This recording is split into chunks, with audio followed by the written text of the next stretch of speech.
Viral news લાઈવમાં આપનું સ્વાગત છે। વડોદરા શહેરના ભાયલી ખાતે ગેંગરેપની ઘટનાને લઈ પાણીગેટ દરવાજાવાળી મસ્જિદ પાસે જમિયતે ઉલમાએ હિન્દ વડોદરા અને જમાતે ઇસ્લામે હિન્દ સાથે મુસ્લિમ સમાજના આગેવાનો દ્વારા આવા લોકોને ફાંસીની સજા થાય તેવી અપીલ કરવામાં આવી હતી। और समग्र शहर की जितनी भी बेटी है वो हम सबकी बेटियां हैं और किसी भी बेटी के साथ कोई गलत काम होता है तो वो समग्र समाज को, चाहे मुस्लिम हो कोई भी समाज हो, सबके लिए दुख की बात होती है। तो आज ये मुस्लिम समाज जो जमा हुआ है वो एक बेटी के ऊपर जो गलत रेप हुआ है और समझो कि जानवरों ने ये काम किया है तो उन जानवरों के ख़िलाफ़ यहाँ लोग जमा हुए हैं।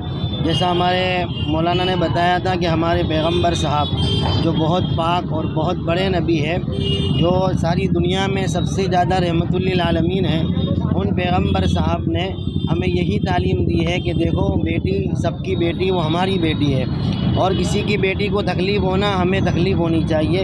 इसलिए हम यहाँ पर जमा होकर यही बात कहते हैं कि कोई भी शख्स हो, 5 लोग हो, 10 लोग हो, पहले रेप हुए पूरे गुजरात में, भारत में जहाँ कहीं रेप हुए हैं, वो किसी के जिगर के टुकड़ों के साथ खेल खेला गया है।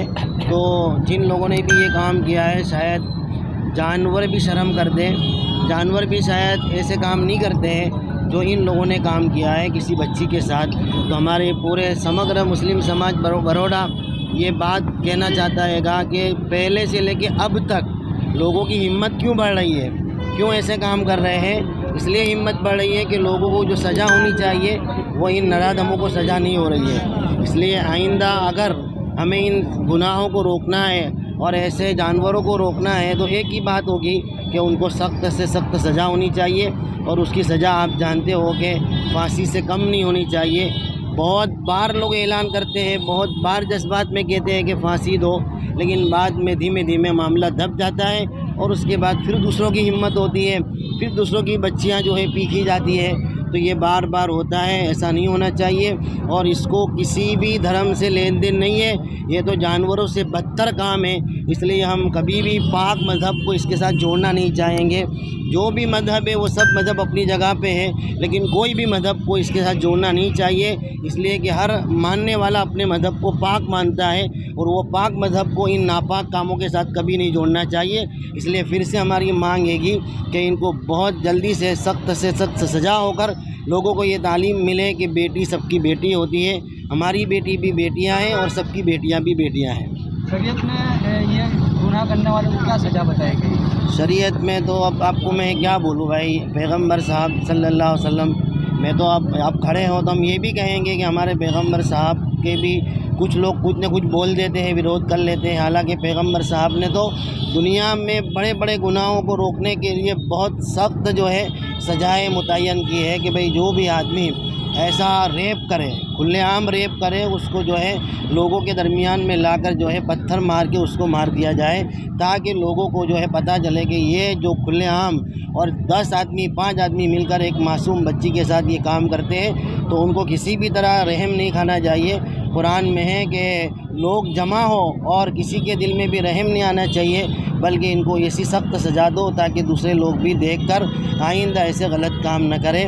तो ये हमारे पैगंबर साहब की तालीम है कि दुनिया के अंदर कोई गलत काम न हो, दुनिया के अंदर किसी बच्ची के साथ गलत व्यवहार न हो।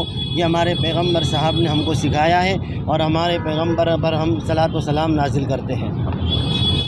શું કહેશો આજે ક્યાં અને શું માંગ લઈને જમા થયા? આજે સમગ્ર ભારત દેશની અંદર જે વડોદરા શહેરની અંદર જે ઘટના ભાયલી ખાતે એક ધાર્મિક આસ્થાને લઈને દીકરી જઈ રહી હતી એના ઉપર જે બળાત્કાર થઈને જે ઘટના બની છે એ ઘણા શરમની વાત કહેવાય કે વડોદરા શહેરની અંદર આવી એક કૃત્ય થયું છે। એ કૃત્યની અંદર આજે વડોદરા શહેરની અંદર પાણીગેટ ખાતે જમિયતે ઉલમા હિન્દ છે, જમાતે ઇસ્લામી હિન્દ છે અને ધર્મગુરુઓ, મુફ્તીઓ અને મુસ્લિમ સમાજના અગ્રણીઓ એ બધા જ ભેગા થઈને મુસ્લિમ સમાજ સખ્ત શબ્દોમાં પહેલાં વખોડી કાઢે છે। સાથે સાથે કહેવાનું હોય છે કે આવી ઘટનાઓ એના પહેલાં પણ નવરાત્રિના સમયે નવલખી ખાતે બની હતી। એની અંદર એક મુસ્લિમ દીકરી ઉપર આવી રીતે બળાત્કાર ગુજારવામાં આવ્યો હતો, પણ એ વર્ષ થઈ ગયા પછી પણ તે સમયે પણ લોકો મોટી મોટી બાંગો પોકારીને કહેતા હતા ફાંસી આપો, ફાંસી આપો, ફાંસી આપો। સરકાર સુધી પણ વાત જતી હતી, પાર્લામેન્ટ સુધી વાત જતી હતી, પણ ભારત દેશની અંદર આજે શરમ સાથે કહેવું પડે છે કે જ્યારે આપણે ચાઇના કે અમેરિકા કે જાપાનની કોઈ ટેકનોલોજીની નકલ કરવી હોય તો અમે બીજા દિવસે કરી શકીએ છીએ, પણ અરબ દેશની અંદર, ગલ્ફની અંદર આવા કૃત્ય કરવાવાળાને ખુલ્લે આમ જાહેરમાં એને મૃત્યુદંડની સજા આપવામાં આવે છે.